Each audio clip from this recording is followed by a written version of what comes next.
That's just about perfect. Oh, you lousy son of a... Oh, hi! Didn't see you there. You're probably wondering how I managed to create such an amazing feat of interstellar engineering. Never mind that now. We are the New Level Nerds, and it's time for you to get started on your road to becoming a space engineer. Now I'm sure you're asking, hey guys, isn't this just Minecraft in space? To which I answer yes, but does Minecraft kill you for taking off your helmet? That's what I thought. See? Way more advanced.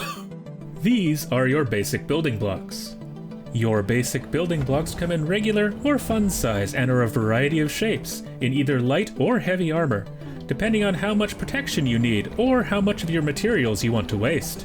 You cannot join a small block structure to a large block structure, and each size has specialized blocks that are unique to the build sizes.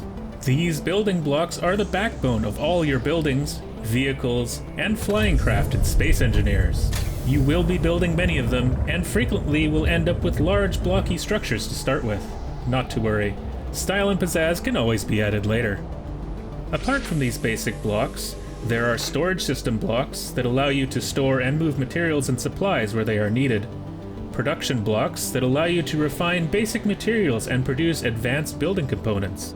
Power blocks keep the lights on and run your machines of devastation. Utility blocks like doors and windows keep the air inside and the giant killer spiders outside. And finally, weapon blocks to keep the local factions in line. Now, before we get too carried away, I should point out that Space Engineers has two very different modes to play in: survival and creative. In survival, it's you against the world. You need to watch your jetpack systems. You need to keep an eye on your health. And you need to source all materials through either finding deposits of raw ore, or by scavenging from wreckage that may or may not have started out as wreckage when you got there. No judgment.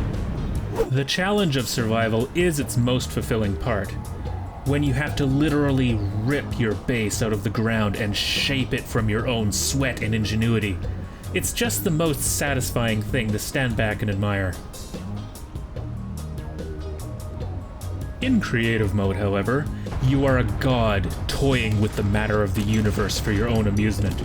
You do not require materials for anything you build, and you never have to watch your fuel or oxygen levels. And you can't die. Probably.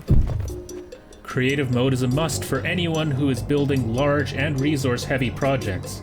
You can design, build, and test large ships and vehicles without the substantial resource investment, only to discover that you needed to add a couple more thrusters and now are down a few million tons of expensive and rare materials that probably cost you many hours to acquire.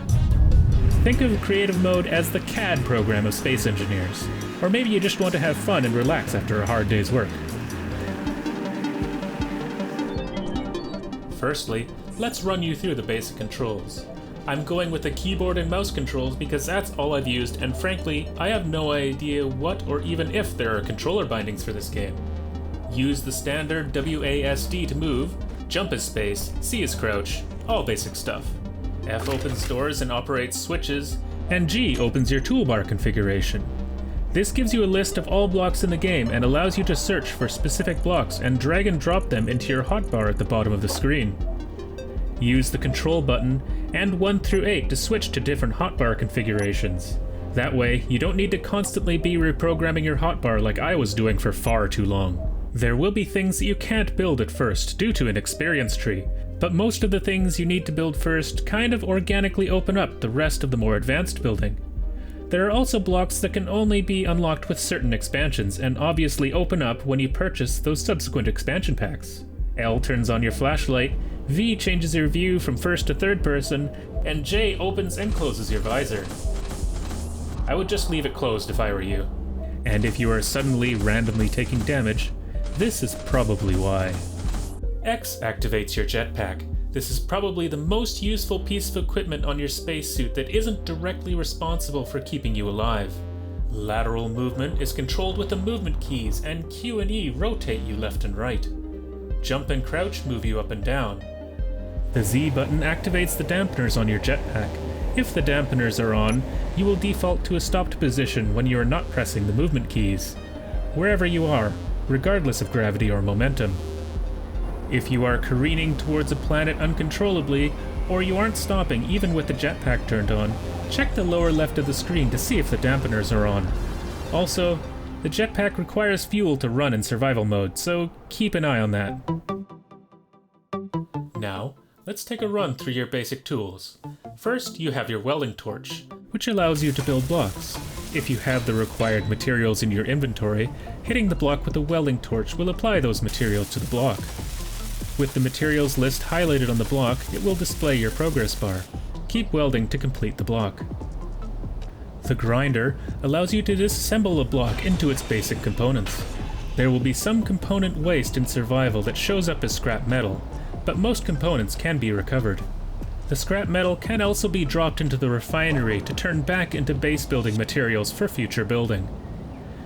And finally, a hammer drill for drilling and miscellaneous destruction.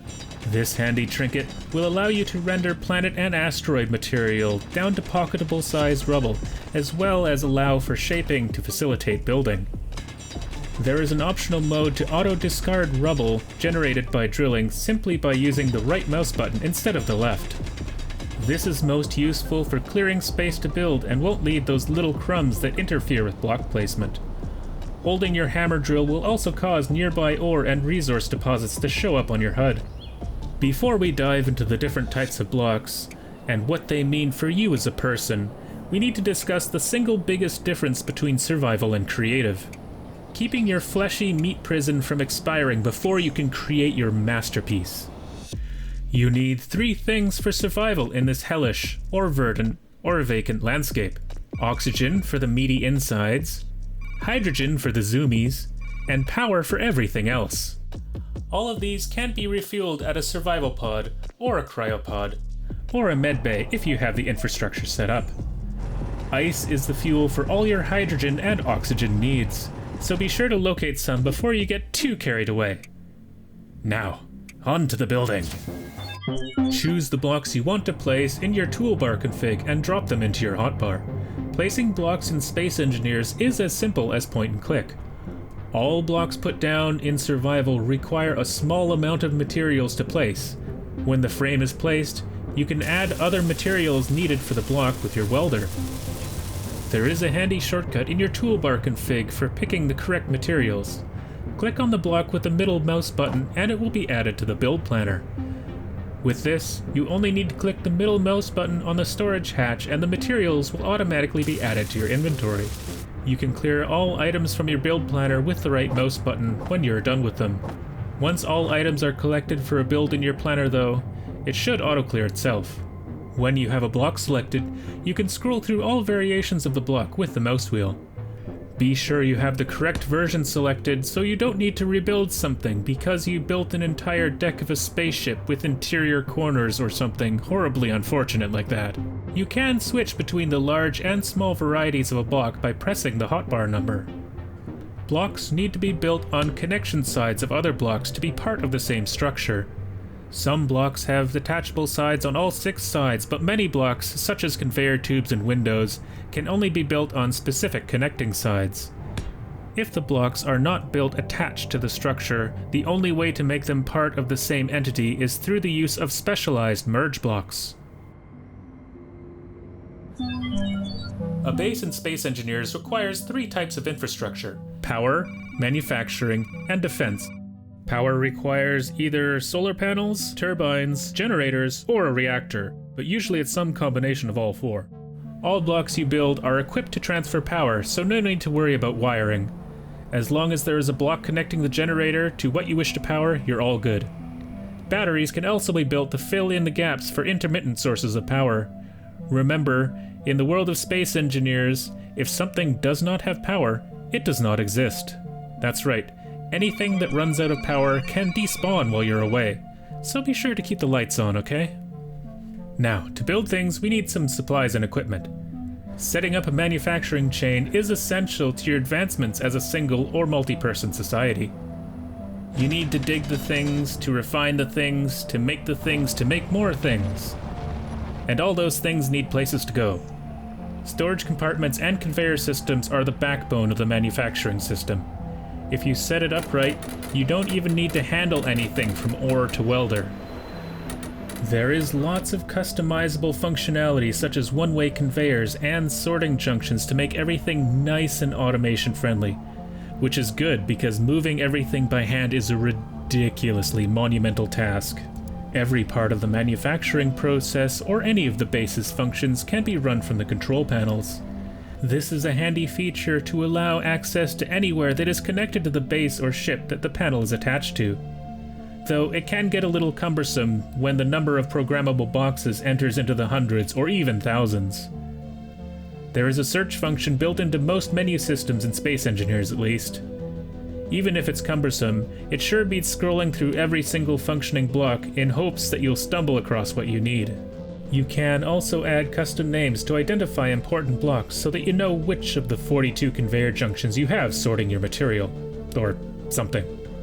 Defense for your base is useful for protecting the sizable time and energy investments you've made from NPCs, enemy players, or friends that wish to undermine your progress or pilfer your supplies. You know who you are. Fortunately, setting up defenses is pretty straightforward. Guns all use the same kinds of conveyors that everything else uses, and heavily armored blocks give the enemy guns something to occupy themselves with while your defenses shoot out their power system. Space Engineers allows you to toggle the NPCs either on or off, and other players can only enter your game if you play online, so the need for defenses is somewhat self-inflicted. That's looking great. You're well on your way to colonizing this barren, or frozen, or lush hellscape. Good job, Space Cadet.